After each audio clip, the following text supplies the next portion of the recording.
Hello everyone and welcome back. This is Daked Padama. I have been getting a lot of requests regarding the creation of an English version of this particular video in our YouTube channel, which is entitled Final Research Defense Frequently Asked Questions. And I have also included tips and reminders for this particular video. So to get started with the tips and reminders, when we talk about final research defense, this is already past the research proposal stage. Research proposal stage discusses or presents what we call the first three chapters, which includes the background of the study, the RRLS or Review of Related Literature and Study, and the research method and design. Again, included in Chapter 3, which is supposed to be the proposal of your research, is the background of your study. That is Chapter 1. The second chapter is supposed to be Review of Related Literature and Studies, and the third one includes your method and design, the research method and the research design. So after all of this has been settled and approved by your respective panel or institution panel, or in your school or in your university, then that is the time that you can proceed with what we call the final stage of your research. And then immediately after that, you will have to present the findings of your study to another set of, or another round of research defense, and this is what we call the final research defense. I am presenting this, I am setting the context, because once you enter the final research defense, it is assumed that the first three chapters are already in place and has been approved by the previous panelist in your research proposal defense. So with that in mind, and after setting that particular context, we go on to the tips and reminders. So number one, make sure that you are familiarity with your manuscript, with the relevance of your theory or concept to the domains used in the specific problem. This is very common when it comes to the defense of your manuscript, your final study, because this always comes up in the question and answering of your defense. So usually the panelist tries to look at the theory, the domains that are found in the theory or concept that you used, and how were they used in your manuscript. Now, this particular question, the asking of the relevance of the theory or concept to your specific problem, is making sure that the domains present in the theory are used in the specific problems. So how do you address number one? Make sure that the theory or concept or reference that you used in your research can be found or is present in the formulation of your specific problems. Okay, that's tip number one. Number two, make sure that your instrument has undergone validation by certified experts relevant to the issue or problem being investigated in your study. So, validation of researcher-made instrument is crucial. Okay, you cannot implement your study if a researcher-made instrument has not gone through validation. So it is crucial that this kind of instrument, researcher-made instrument, goes through validation.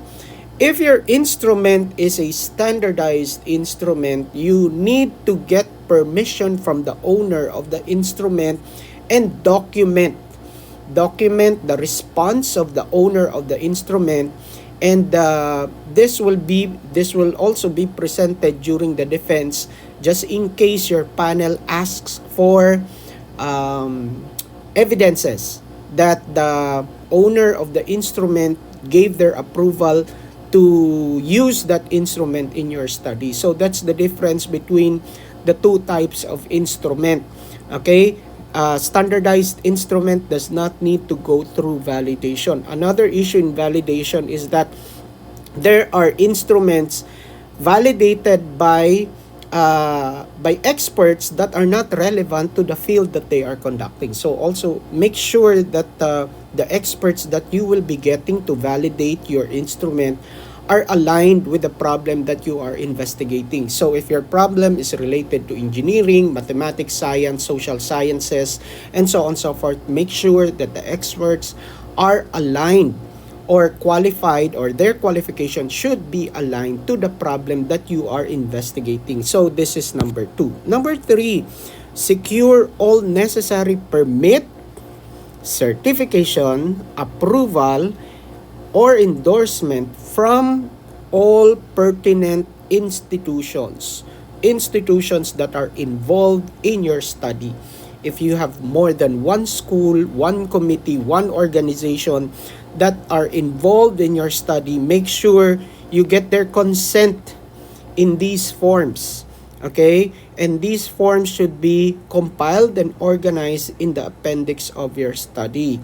Then, make sure that the permit, certifications, and approval coming from institutions, committee, individual organizations are relevant to the study being conducted. Again, only those organizations and committee relevant or are involved in the study being conducted should be asked to give permit, certification, approval, or endorsement. The next one, number 4, always observe consistency. I have always repeatedly heard this from different various defense that I have served as a panelist, wherein I see inconsistencies in their manuscript. So let's continue.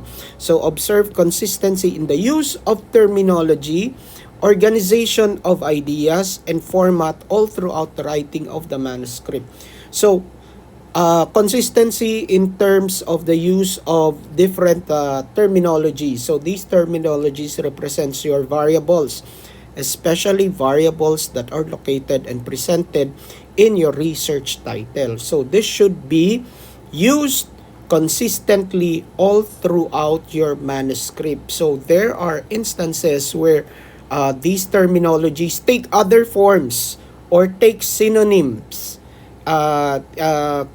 trying to explain to the panel that they mean the same terms from the first part of the research to the middle part of the research, and then they will be having problem explaining it, and especially if it is not reflected in the definition of terms of your manuscript. So make sure you always practice consistency, not only in the use of the terminology, but also in the organization of ideas in your manuscript. So the organization of ideas in quantitative research should be deductive, and in qualitative research it should be inductive method. The next one, number 5, check the range, the numeric range used in the data interpretation table. Okay, again, these are common issues that arises during the defense, wherein the range or numeric range used for the interpretation table are not consistent, or they cannot explain how they came up with those particular range. Okay, this is usually found in chapter 3, method and design of your research, and the corresponding verbal description of these ranges. Not only the actual description or the literal description, but also the idea that is used in the verbal description. So you have to ask yourself, are these verbal descriptions appropriate to the specific questions being asked in your research? So this is the most common error when presenting or choosing verbal descriptions for your table, for your numerical ranges. Okay, so you are already familiar with the Likert scale that you can use, and there are different verbal interpretations available and readily available. All you need to do is make sure that these verbal descriptions, these verbal interpretations are appropriate to the specific problems that you are using in your study. Okay, the next one, number 6. Do not include findings that are not included in your specific problem. So there are findings that arises during the final defense that are not in line or that are not included in the specific problems of your manuscript. So avoid presenting these findings. These are, even if you say these are just bonuses or additional ideas or knowledge in your study, you should avoid or refrain from doing this because this can derail the direction of your study. Okay, so stick to the specific problems of your manuscript, and these are the guidelines, and these will be the guide for you in presenting the findings of your study. So this will again be relevant to the frequently asked questions that we will be discussing later on. The next one, number 7, do not place numeric values in the presentation of conclusions. When forming your conclusions, forming the last or second to the last part of your manuscript, after this will be your recommendations. Do not repeat the presentation of numeric values in your conclusion. The presentation of numeric values will already be placed in the presentation of the findings of the study, so you do not need to repeat that in the presentation of the conclusion. Next, number 8, present recommendations in a diplomatic and suggestive voice. So you may use may instead of should. So the respondents or the stakeholders may then present the action and then present the point person. May adapt to include and create, organize this one, and so on and so forth. Okay, so that is what we mean by diplomatic and suggestive voice, an approach in presenting the recommendation. Again, in the recommendation, number 9, present the action. What do you want the stakeholders to do, which refers to the action, and include the point person who will take charge of the action that you are recommending. Again, another common mistake in the presentation of defense is that in the presentation of your recommendation during the defense is that there are recommendations being presented, there are actions that needs to be taken, but they fail to present the point person that will initiate the suggested action. So make sure you try to present that together with your recommendation. Number 10, the purpose of the final defense is to screen, to make sure that everything is in place and give recommendations that will further develop, improve, and enhance the study. Take the suggestion with an open, humble, and grateful heart. So try to listen to the suggestion, take note, and make sure you understand the relevance of these suggestions to the study that you have created and presented. So again, take it with an open heart. Make sure that you understand the recommendations being given by the panel. And if you have any question during the presentation of the recommendation, it is okay for you to ask questions, clarificatory questions. Okay? But I do not advise you to challenge the recommendations given by the panel. Okay? Again, I do not advise you to challenge the recommendation being given by the panel. You can ask clarificatory questions, and maybe they may reconsider upon presenting your clarificatory question, but again, challenging it is another issue. Okay, next. Number 11, observe and follow the research culture of your respective institution. Every institution has their own research culture. So before you before you even start your research title proposal, you are supposed to be aware of this culture in terms of the format that the institution used, the process that they go through, the validation, reliability test, and everything. Okay, both technical aspect and the actual writing of your manuscript, you are supposed to be familiar with their culture. Okay, so the next is already the frequently asked questions during the actual research. Actually, the FAQ or frequently asked questions are already confined within the last two chapters, which is chapter 4 and chapter 5, because it is already assumed that chapters 1 and chapter 3 has gone through the screening. So these are the questions that you will usually encounter in the presentation of your final research defense. Number 1, who are the respondents of your study and how were they chosen? So try to listen to the question so that you can answer it directly. So there are research writers wherein they give answers that are not directed to the question being asked. So here, you are only asked to present the respondents of the study. The respondents of the study are the grade 6 students of this particular school. And how were they chosen?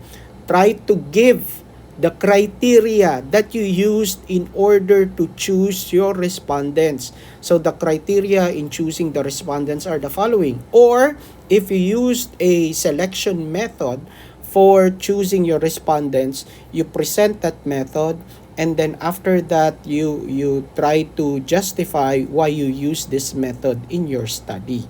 Okay? So data gathering procedure. That's number 2. How did you implement the data gathering procedure? When you encounter this particular question, you just narrate the procedure, the process that you have gone through, which is also supposed to be reflected in your manuscript. So this is already found in your manuscript. All you need to do to simplify it is to tell the story behind the data gathering procedure. So if they want you to start in the validation or creation of your instrument, and after being validated, what did you do next, and what's the next step that you did, and how did you distribute, and how did you recover the instruments, and then the next step after that, organizing the instrument, and so on and so forth. So again, this should be in narrative form. You just narrate and discuss. Okay? The third one is, how is the theory relevant to the study? You remember our discussion in the reminders before we started with this video. So it is located here in the tips and reminders. So in this particular question, how is the theory relevant to your study? The theory will always be the basis of the domain that you used in your specific questions, in your SOP. So again, the theory is relevant because the domains reflected in the theory are also the domains that were used in the specific problems of the research. So that is how you are supposed to present and answer this particular question, whether it is a theory, a concept, or a study that you used as a reference for the domains or the creation of the domains of your specific problems. You do not make up the domains in your specific questions. It should be based on a theory, a concept, or a study. Okay, the next one. Number 4, how did you include why? Why did you include the demographic profile of the respondents in the specific problem? The demographic profile should only be included if you will be using the domains of the demographic profile to correlate with another variable. If you failed to do that, meaning you did not use the demographic profile to compare or correlate with another variable, therefore you are not supposed to include the demographic profile of the respondents in your specific problem or in your SOP. So where are you supposed to place the description of the respondents in terms of their demographic profile? You can present that in the population of the study, which is located in chapter 3. Okay? So again, if you are asked this question and you use the demographic profile to compare with another variable in your study, so you can readily answer this. The demographic profile was used to compare to this particular variable of the study in order to identify the proceeding question in the SOP. So usually, you compare what is the relationship of the demographic profile of the respondents to the academic performance of the ganyan. Okay, so usually that is what we mean by correlating. And then the preceding question is there significant relationship between the demographic profile of the respondents and their academic performance? Okay, so if that is the case, then it is valid to use the demographic profile and include that in your study. The next one, number 5. What is your basis for presenting this statement in your interpretation of data? Statement is a realization that you made during the interpretation of data. Interpretation of data is found in chapter 4. So you have your tables, and then immediately below the table you have the interpretation of data, and together with the data you usually present statements.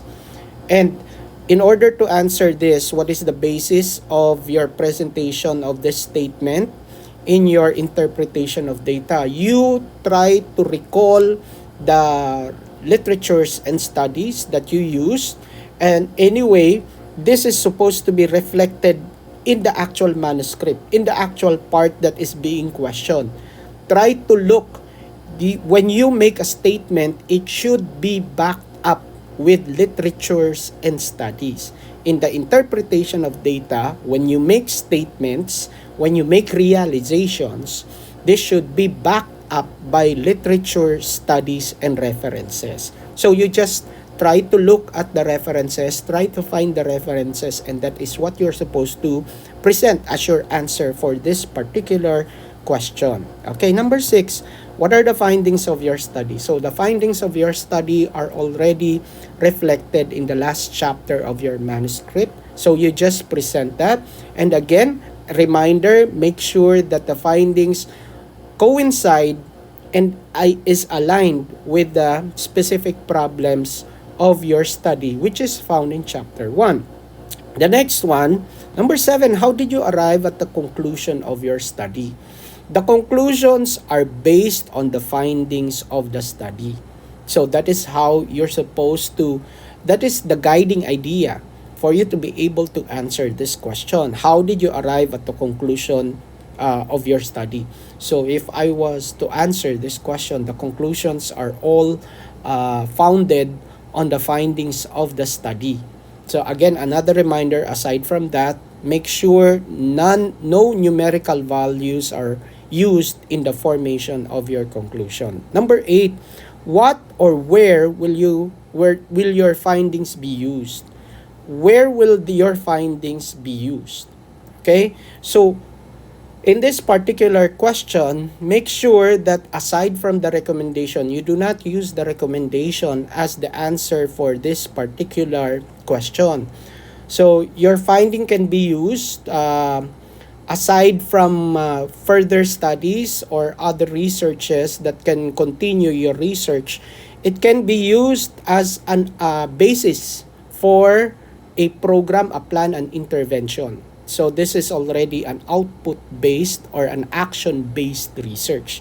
So you can use that in order to address and answer this particular question. Make sure that you have already prepared an idea on what particular output your study can be used. Okay, again, your study can be used or may be used as a basis for the development and construction of a plan, a program, a framework, or any form of intervention. So this is the conclusion of our discussion for today regarding final research defense, frequently asked questions, tips, and reminders. Again, there will be recommended videos that will appear on the side of your screen, and please do help my YouTube channel by clicking that subscribe button and that notification bell to alert you when a new video has been uploaded. Thank you very much. Good luck, and please give a comment if you have successfully presented your research, and I would gladly appreciate that. I would really appreciate that, hearing back from you. Thank you very much, everyone. Stay safe and God bless. Bye.